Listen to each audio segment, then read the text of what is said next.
Your first point here is make money easy. Yes. And so I want to ask you, when someone's coming at money, our relationship with money is already at a place, kind of like finding love.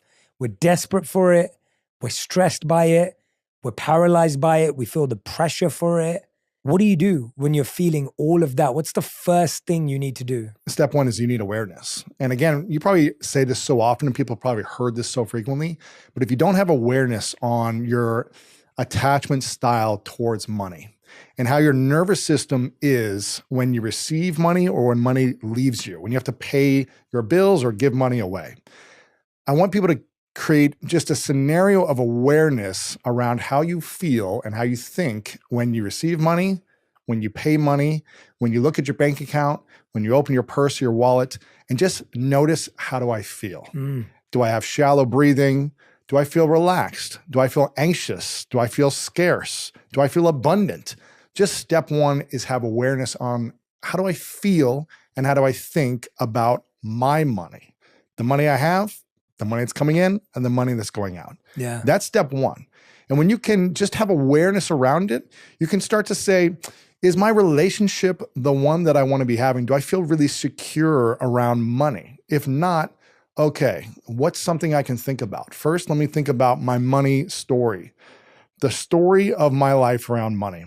We grow up as kids and we watch our parents in their relationship, and we tend to develop the relationship style of our parents unless we learn how to heal as a teenager and have some type of breakthrough. We're creating some type of attachment style based on what we see with our parents. But think about all the conversations your parents had around money. And if your parents didn't have a secure relationship, if they fought, did they fight about money? Were you involved in the conversation about how expensive things were? About your school or sports or programs that they had to pay for they couldn't afford? Did they argue? Did they have challenges? Did they get divorced? Money is one of the biggest reasons people get divorced. It's one of the biggest arguments in marriage as well. So just notice, is my nervous system, is my body, is my energy, or my thoughts stressed out around money? Do I feel scarce or do I feel abundant? That's kind of step one. And then step two is understanding your money story. Because when you can reflect on your money story, you can see what your money personality style is today. And for many years, and we can talk about both of us thinking about our past, for many years, I didn't understand money growing up. We didn't have a lot growing up. We weren't completely poor, but I wasn't as well off as the other kids in my class. So I always felt a little bit beneath everyone else. And so my belief system was around that. I'm just a little bit under everyone else. Everyone else is doing a little bit better than us. Sure, we have a home and I'm going to school, but everyone's got rollerblades. I'm in sneakers. People have Nintendo. I don't have one. I'm reading a book, whatever it is. It was like I was a little bit beneath. And that started to shape my story, my personality style. So I felt very insecure around money. And when I got it, I got really excited, but I didn't know what to do with it. So I was also like afraid, I was insecure, and I was just unsure of it. And it really started to shape my personality style. Now, when I was in my teen years, my dad started to make more money and started to teach me a little bit, but I was still like, I want to be a teenager. I don't want to think about this stuff. It seems confusing. I just want to have fun. In my 20s, when I got done playing football, I went to go pursue football, got injured. And I was on my sister's couch for a year and a half and I had no money. And I just felt like, how am I going to make this work? How am I going to make money? I don't know what my skills are. I don't know what my talents are. This is in 2008 when the economy was crashing. So it kind of felt like it is right now with inflation going up so much right now and people worried about money in the future. I didn't understand. And I needed to find money mentors to start teaching me how to learn about how I can receive money and spend it in a more efficient way. Yeah, I think what I'm thinking about when I'm hearing you is, if me and you went back to a place in our life where we really didn't have money. Yes. And you think about someone who's in that position, who's listening to us right now, and in their head, they're thinking, but how do I become abundant when I don't have? Well, like my natural thing is like, I'm just struggling to pay my next bill. And me and you have both been in those situations. Yes. I remember when I was growing up, I grew up in a house where we had just enough. Like that was the language my parents used. Yes. We have just enough. And my parents would often argue about money. I remember I wasn't allowed to buy cool shoes and stuff. I'd have like the knockoff cheapest brand from whatever, which was, I actually didn't have an issue with that. I didn't have an issue with any of it because we had food and that was my normality. But it's really interesting because the amount of times growing up, I started working when I was 14. And I think that gave me a really interesting sense of how hard it was to make money. Because I started working at 14, I used to get paid £2 per street that I delivered newspapers on. Wow. So imagine there's 100 houses. It's going to take me like... Not per house. No. Per street. Per street. Oh my gosh. So I did 5 streets. And so I'd get £10 at the end of the week if I did 5 streets. And each street would take me at least an hour, maybe, I don't know, something like that. And so I'd walk around, I'd pull this thing and I'd deliver it. And I got an understanding of how hard it was to make money. But then that became a story for me, going to your point. Making money is hard. Making money is hard. And that there's only a certain amount of money you're allowed to make at this level. Like you're a 14-year-old. Yes. Then I worked in retail. I stacked shelves at a grocery store. I worked at a store called Morrison's, which is like working at Walmart. And there I remember I got paid like £5 an hour. And then you get like time and a half if you work the weekends and the evenings. All of this to say that I probably spent my whole life only seeing zero in my bank account because everything that would come in would pay for my phone bill, my car insurance that I paid for, whatever it was that I was taking care of. So I wasn't relying on my parents, apart from I lived in their home, obviously. But I always felt like money came in, money went out. And my story around money was people who have money are doing something bad. So I lived in a home, whenever we went to a friend's home and they had a nice home, my family would always say, oh yeah, but they do dodgy stuff to make money. All the language around money was people with money are doing bad stuff. So in my head, it was like, oh, if you have money, then you must be doing shady stuff because we don't have money and we're not doing any shady stuff. You must be hurting people to make money. Correct. In some way, exploiting. Taking advantage of. Yeah, taking advantage, whatever. So everything you're saying is so true because then when I got to a point in my life where I was just trying to do good and I had something like 150, 200 million views on content. And you had no money. I was 4 months away from being broke. I met you at this time. And I met you around this time. I met you this time, yes. And it was really interesting to me because that was the time that I was actually doing this work, which is why this book's so powerful, because I realized that I couldn't, even with 150, 200 million views, it wasn't that made money because my story and my personality style was anxious. I felt like it was wrong to make money. Like that's actually what it was. I felt like making money was bad. The first thing I think you need to be aware of is that your beliefs dictate your behaviors. So if you believe that money is bad or people who make a lot of money are bad and take advantage of others, and therefore me having lack right now means I'm a good person and I don't want to become a bad person, then that belief is going to dictate your behaviors and you're going to stay in lack. You're going to stay in scarcity and you're going to see opportunities that only give you just enough, as opposed to opportunities that could create incredible wealth for yourself financially, but also an emotional wealth that you've never had before.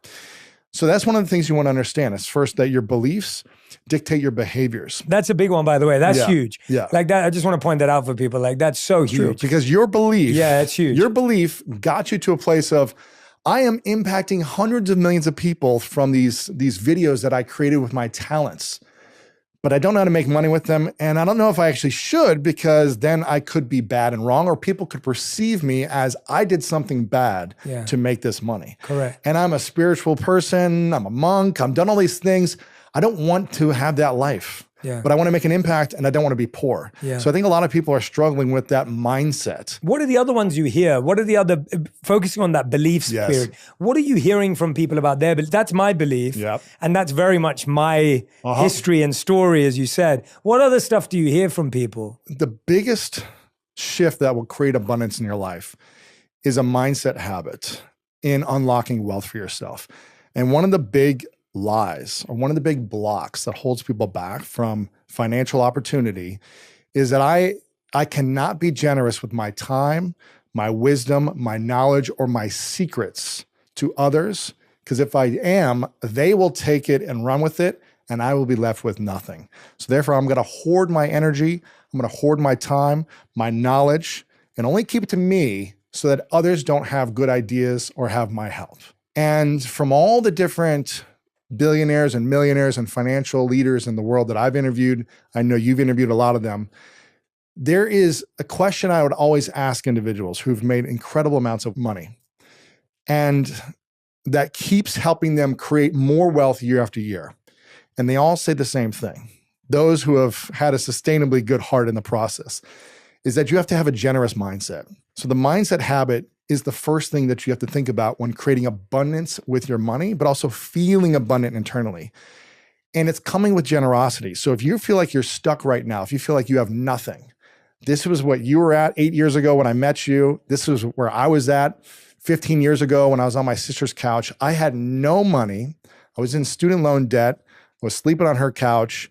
I didn't think I had any skills. I didn't have a college degree yet. I was like, how am I going to make money if I don't know how to make money and I don't have any talent or skill and I'm in debt? It didn't understand it. It felt impossible.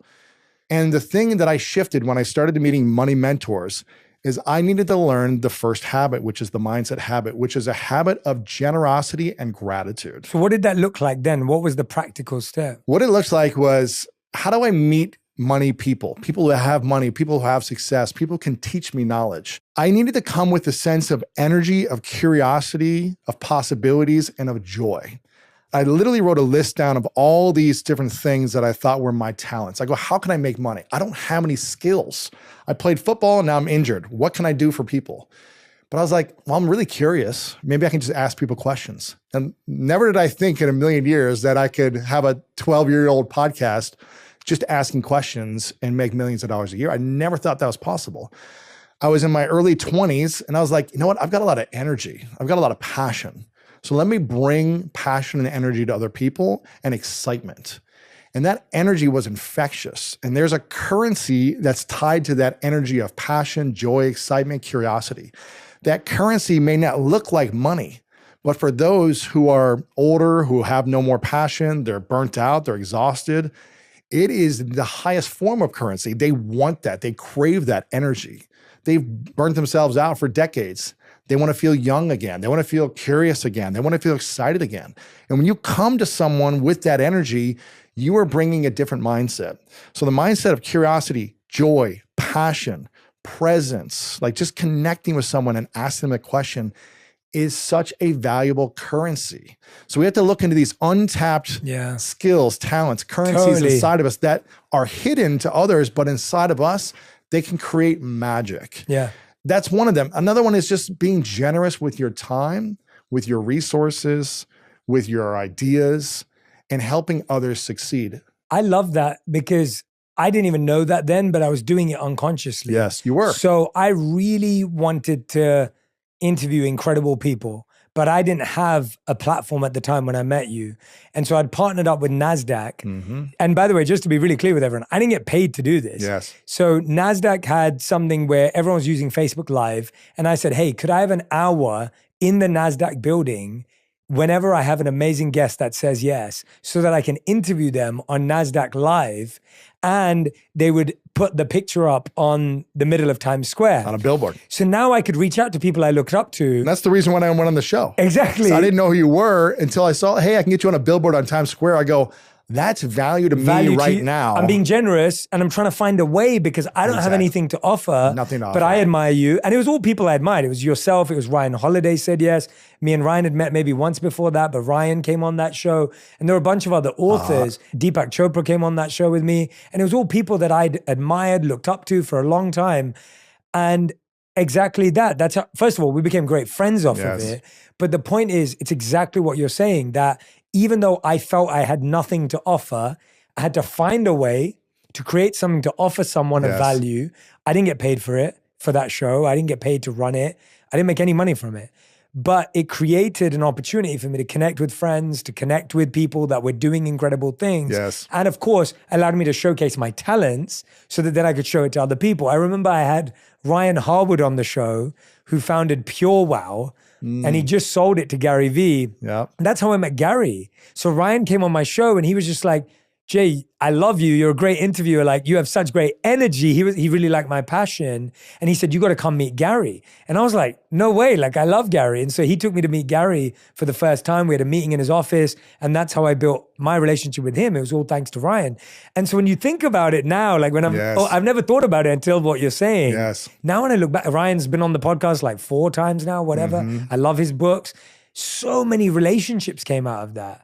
And so I think when you live in a world of I have nothing to offer and I don't have anything, it becomes really hard to create. And most people think when I have nothing, I need to take from someone else. Yes. I don't have anything, so I can't give anything if I don't have it. So I need someone to give me money right now because I'm broke, I'm poor, I'm stuck, I'm stressed, I'm anxious.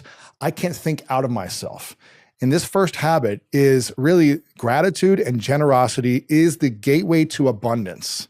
And it may not mean you're going to make money right away. Yes. You didn't make money by having me on the show right away, but we became friends. I helped you, you helped me. Over time, we helped each other create more abundance together, not only financially, which we've done together, but a type of richness that isn't about money. And this book, again, it's a money book, but it's really like, it doesn't matter how much money you have if you don't feel like you have a rich life inside of you. That's real. It does not matter how much is in your bank account, how big your net worth is. If you don't feel like you have an abundant life, if you're stressed, if you're overwhelmed, if you're anxious, if you're constantly in drama, that is not abundance. A high net worth does not mean you are free.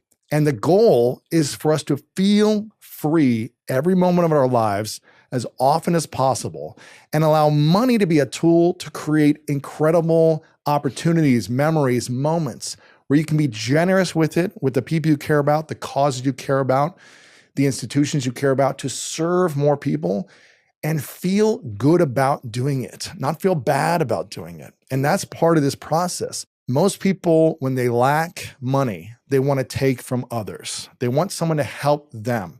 And you need to flip it on its head and say, how can I help others? Even when I have nothing, that is the time to be more generous and in more gratitude and say, thank you for this opportunity. Even if you have to just lie to yourself for a moment and say, I'm stuck, I'm on my sister's couch, I have no money, I'm 4 months, in 4 months, I'm going to be out of an apartment and I don't know where the money's coming. Just say, thank you, God. You're broke, when you're struggling financially, it feels really hard to feel abundant and rich. And we want to start shifting our thoughts, our emotions, and our energy on, okay, I know I'm in this financial situation. It doesn't feel good, but in order to get out of it, it's not feeling worse about it. It's starting to feel better about me, better about my values, my character, my kindness, my generosity, and seeing how can I add value to others. And that's the first thing we need to be thinking about. How can I get into a richness inside of me to serve others and take care of me at the same time? And one of the practices or these social experiments or exercises similar to you that Ken has is that whenever money comes to him, whether it's a check, whether it's a Venmo payment, whatever it might be, he just says thank you to that money. He looks at that number. If it's a penny, if it's $1 million, if it's your normal check you get coming in the mail every 2 weeks, he looks at it and says thank you, and literally opens his heart and loves that money that comes to him. He says, thank you. Where do you want to go? Do you want to go to my bank account? Do you want to go to my savings? Do you want to go to investments? Do you want to go towards paying off debt? Do you want me to give you away?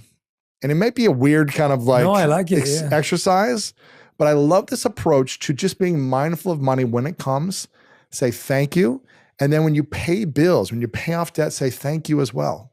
Thank you for allowing me to pay off this debt. Thank you for paying my cell phone bill so I can call my friends and family that I love. Thank you for the ability to live a richer life. Yeah. And when we start to approach money in that way, it doesn't mean money's going to fall from the sky and come to us abundantly, but we're going to start to feel more rich and abundant internally, which that energy is what will attract more opportunities. Yeah. Those opportunities could lead to millions. This hostess that came to you, she brought that thankful energy, that present energy, that loving, joyful, curious energy, and it created an abundance of opportunities and connection. Yeah. When you have no money, when you're broke, when you feel stressed out, overwhelmed, burnt out, you lost your job, you feel like you need help, and you may need help. And the best way to create abundance is to go from helplessness to helpfulness. So instead of saying, I feel helpless, I don't know what to do, you've got to flip it and say, how can I be helpful? How can I help myself, but by also helping someone else? How can I shift out of this negative energy into an energy of abundance, which is so hard to do when you have nothing. I remember for a year and a half feeling trapped on my sister's couch with no money, thinking, how am I going to do this? And there just has to be a decision where you say, I'm going to get up and I'm going to get out of this funk, out of this energy, and choose and decide to bring energy to someone else without asking for anything in return. And when you do that, you'll start to build momentum. And that's what's going to help you get to the next level. The biggest trap is when you feel scarce and you start making money and you still feel trapped. When you see everyone else having fun with money and going on that trip with their girlfriends, or buying that expensive car to show off to their guy friends, or getting the nice watches, or having the cool shoes, and you thinking, oh, if I could really have money, then I could have these things that would make me feel cool or feel better. But if we can approach life and just be like, man, life is so good with what I have, that is true wealth. I asked them, if money walked in and you were at a party, how would you respond? And they said, I would run to the bar. I would not make eye contact. I would gossip behind their back to other people there about money. I would look down at them, but then I would use them and abuse them because I would really need money. And I would ghost them afterwards. And I go, wow. And they were like, yeah, I know, it's really bad. But they were being honest. So I want people to be honest. Like, what is your relationship with money? And just imagine. That's crazy. If you were money and someone treated you that way. I remember the day after I realized I was 4 months away from being broke, I must have emailed 1,000 people saying, I will do anything. Here are my skills. I will edit videos. I will consult. I'll run your social media. Those weren't things I wanted to do in my life, but I needed to create a foundation from which I could then invest that into what I wanted to do. And actually that year, everything I made, I invested into starting this podcast. So everything I made this year went into launching On Purpose because that's not what I wanted to do. I didn't want to edit other people's videos. I didn't want to launch social media profiles. I didn't want to coach and consult, but I had those skills. And I think this is one of the things sometimes is that we all have skills that are valuable somewhere. And they may not be the skills that you want to do for the rest of your life. No, but the season of life. But the season of life. And I think there's something to be said for that because we all want to be paid for what we love doing. But even my life today, there's a lot of things I have to do. And there's a lot of things I love to do. And that's life. Yeah, and like you said, the seasonal side of things, like when I was just getting started making money, this was in 2008, 2009, 2010, I was using LinkedIn as a platform and a tool to meet CEOs, executives, and business leaders. And I was helping them originally with their LinkedIn profile. And it's just saying, hey, how can I help you optimize your profile? I see that it's missing some things here. I'll do it for free. And I did this to build relationships with them. And through that, they just all wanted to help me and give back to me. And then eventually someone said, hey, I'll pay you for this. This is really helpful. Then I was like, oh, I can make money on LinkedIn. It's not what I wanted to do, but I had a skill.